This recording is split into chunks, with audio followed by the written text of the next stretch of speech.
So today I'm really excited because I want to start talking about Disney movies. And ever since I've made this channel and started making videos, I've always wanted to talk about Disney films because Disney to me has always stuck with me and has always been something that no matter how old I get, I always enjoy and appreciate the joy of Disney. And kind of ripping off of Doug Walker, Nostalgia Critic, his Disney Simber thing where he reviews every Disney movie in canon order, but shorter, but really short. I want to talk about them in detail, and I really want to talk about what they mean to me because there are so many classics that Disney has made. There's so many good ones. There's so many great ones. There's some bad ones, but overall, Disney to me has always stuck with me, and it's something that I'll never. I feel like it'll never change. I feel like it's something that, in terms of the movies, is something that I'll always love. And Snow White and the Seven Dwarfs, starting out with this, is the first Disney film ever made. First animated, fully animated film ever made, I think, in color. Or just fully animated ever made. Um, Starting out with Snow White, this one, rewatching it, still holds up so spectacularly. Everything about this movie, like, people can complain about this, of course. They can always complain about any movie. And I know people can complain about, oh, how simplistic this movie is and how it doesn't make sense what characters do sometimes, or how it's so whimsical, it's sickening, you know.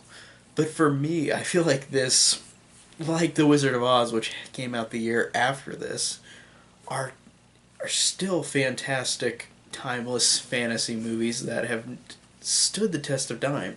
And this came out in 1937, 81 years ago.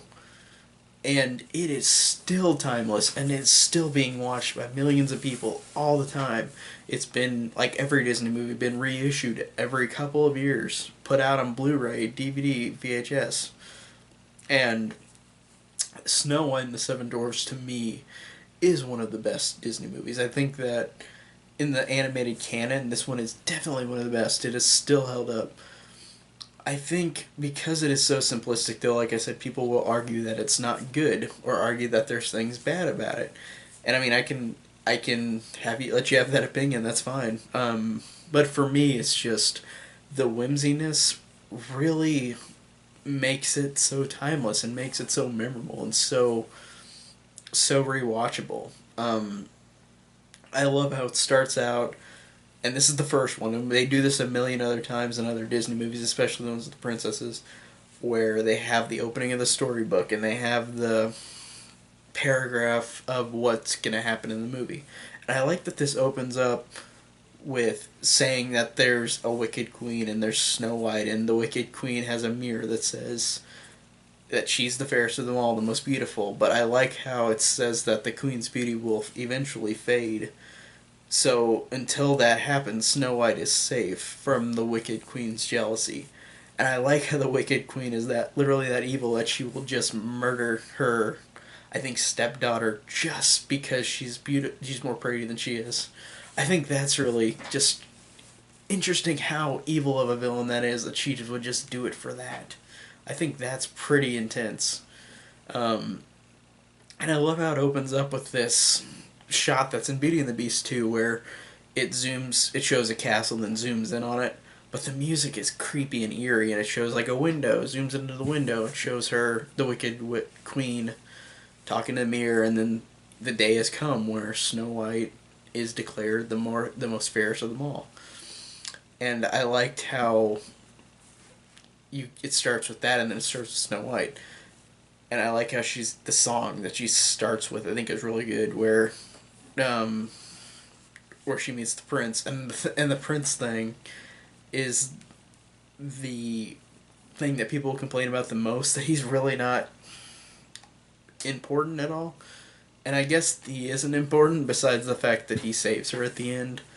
But again, I feel like this is a movie based on like emotion. It's not based on logic. Like, she meets this guy once and they fall in love at the end, and it doesn't logically make sense, but in terms of emotion, in terms of, even though it's simplistic, it just emotionally it works well, and because of the whimsiness and the great characters. And I like how she's. It starts with that song with her and him, and I like how then the Wicked Witch gets the huntsman to go and kill her. And I like how the huntsman goes and literally almost kills her, but then he says to Snow White, like, the queen has gone crazy. Get out of here, go. She's gonna get you.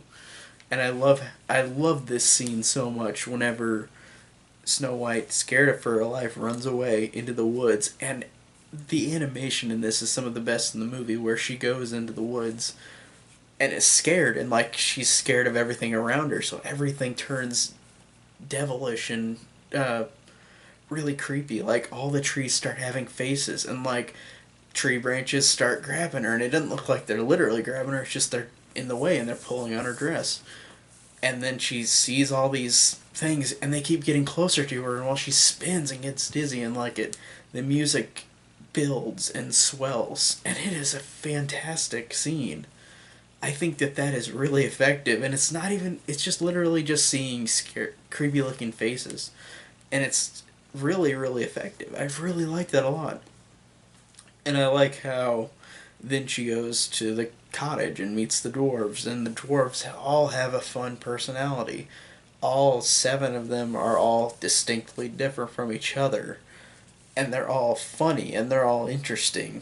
And I like how the movie for a while just becomes them just having fun, just working at the house, cleaning up, dancing, just doing stuff together. And that made it more effective to the ending of the movie whenever she dies, whenever the Wicked Witch disguised as the old lady goes and gives her the apple. And whenever she dies or is in a death-like sleep, I like how much they go and are just they gain such a friendship with her, and I like how it is so effective whenever by the end she dies. She doesn't really die, but in the death like sleep. So the scene whenever it shows all the dwarves crying over her corpse is really effective, and I liked how it shows kind of a paragraph again, but not in the storybook, but just in the sky saying, but no matter what the dwarfs could do, she would never reawake again. And the prince from far away just heard there was a that she was dead, and came over and then kissed her, and that woke her up. But but I liked how it just built that friendship between her and the dwarves, that it really was effective at the end. It really worked in that sense. Like it worked strongly because of the connection and the fun that they all had together. And I just thought that it really works so much emotionally. Um, and I liked how, like, I love the ending. I think the ending is great whenever she wakes up again. And she goes out with the prince, of course, but I love the final scene where the score, which swells, is fantastic. The last couple seconds of the movie, where after she says goodbye to the dwarves, her and the prince, are riding off to the castle, and they look out into the open field and the clouds open up to where you see a castle in a heavenly like view. And I think that is really, really beautiful. That was a really cool way to end the movie, but you could also make it look like maybe she really died and that she's going to heaven.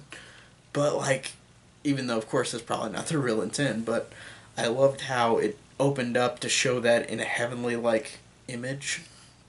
And the score at the end where it recites the Someday My Prince Will Come song, and it plays it with the chorus. And Disney does a great job with the choir.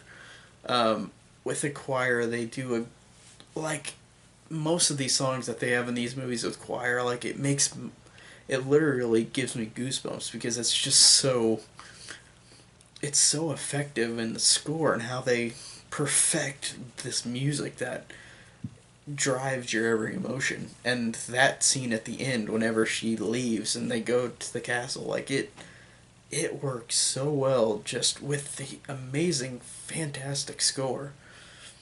And I really just love this movie so much, and I think that it is a timeless movie. And it has always, still, like I said, 81 years since it's been out. It has been 81 years since this movie has been released, and it is still timeless. Doesn't have anything that dates it.